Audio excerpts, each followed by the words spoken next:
Hi everyone, it's Julianne here and welcome back to my channel. I'm so glad you've decided to stop on by today. I'm sharing another card using some more of the new goodies that were just released from Scrappy Tail Crafts. Now I decided for my card today that I really wanted to try out the mini slimline card size, and I have to say that I really love how it came out. I think it was the perfect size for the images that I'm using. For my card today, I am using the new Oopsy Daisy stamp set. This is a super cute 6x6 stamp set that has a few daisy images as well as some cute little bees and the sentiments that coordinate. Now to start out my card today, I am going to start off by creating my background first, since it is going to need some time to dry while I work on the rest of my card. Now here I've trimmed down a piece of distressed watercolor cardstock to 3.5 by 6.5, and I've just temporarily adhered a mini slimline stencil down directly on top of my cardstock using some washi tape. Now I'm not going to be doing any ink blending today. I know I've been doing a lot of that lately. Instead, I've gone ahead and smushed some Pinkfresh Studio ink in the color Slumber, and I've just smushed that ink pad directly onto my work surface. And then I'm going to be coming in with some Ranger texture paste, and I'm going to be adding that to my work surface as well. And then using a craft knife, I'm going to be mixing those two together until I get a nice soft blue color. I'm then going to be taking that same craft knife, and I'm going to start adding that paste directly over my stencil. Now you definitely can use any paste that you already have. I really wish that I had had some crackle paste, but I did not, so that's why I went with this one. You could also even use glitter paste as well, or you could just do some old-fashioned ink blending. Now I wanted to really just have some texture on my background for behind my images, so I'm not going to be covering my entire panel. I'm going to be focusing that paste in the center area, and then I'm going to leave a really rough edge. Now once I'm happy with how it looks, I'm then just going to carefully remove my stencil and place that off to the side. And then I'll be placing my panel back onto my work surface, and I'll be adding some more of that ink directly on my work surface as well as some water. And then using a paintbrush, I'm just going to splatter that color throughout my background to give it some added texture.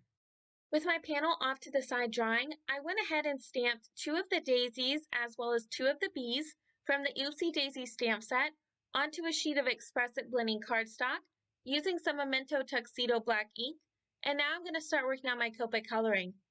Now since I knew I wanted my images to really just be on one side of my card, kind of like in a line going up and down, I did do some masking while I was stamping, just so I would have the flower itself, the stem, and one of the leaves.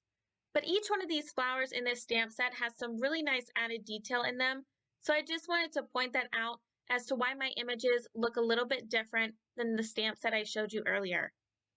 So once I've done all of my coloring, I actually pushed that all off to the side and I just came back the next day, hence my nails changing colors. I went from green to blue. Now off camera, I did use a bold friend die, and I ran that die through my die cutting machine 3 times using some white cardstock, and then I used the shadow die and ran that through my die cutting machine with some black cardstock. Here I'm using my liquid adhesive in order to add some adhesive to each one of those layers, and I'm going to be adhering those together, and that's going to give my card some really nice added dimension.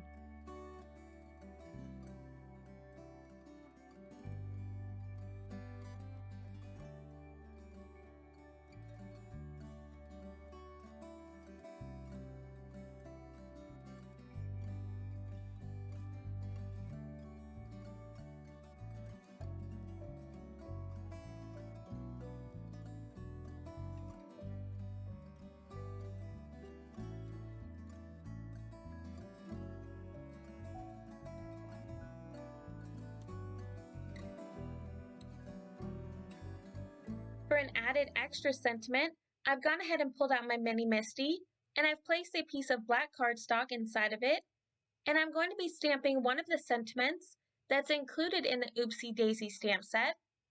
I'm going to be stamping this sentiment down using some Versamark ink, and once I've stamped it a few times just to make sure I have a nice solid impression, I'm then going to be coming in and adding some Gina K fine white embossing powder, and I'll just pour that over my entire sentiment, and I'll just tap off any excess powder that there might be on my cardstock before coming in with my heat tool in order to emboss my sentiment.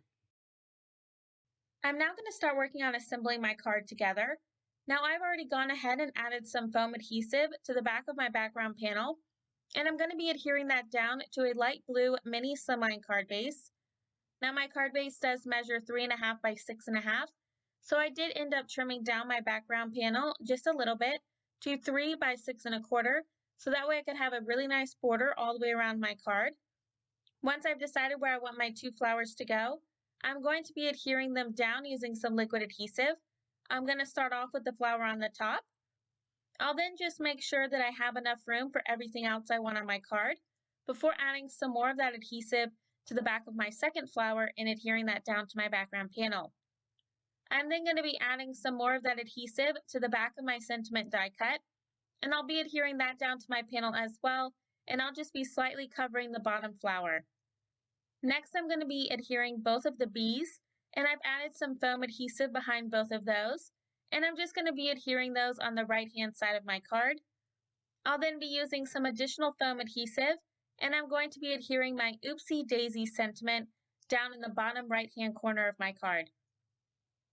Now, in order to finish off my card for today, I'm just going to be scattering a few silver confetti mix sequins throughout my card, and once I have each one of those adhered, that's going to complete my mini slimline birthday card using the new Oopsy Daisy stamp and die set. I really do love how this card came out, and I can't wait to create some more mini slimline cards. I'm interested to know, have you tried out this new size? I really think it was just perfect for this card. Now for a list of supplies that I've used today, I will have all of those listed and linked down below in the description box. And if you haven't already, make sure that you subscribe to my channel for even more card making ideas. And as always, I hope you have a wonderful day. I'll see you next time, and happy crafting!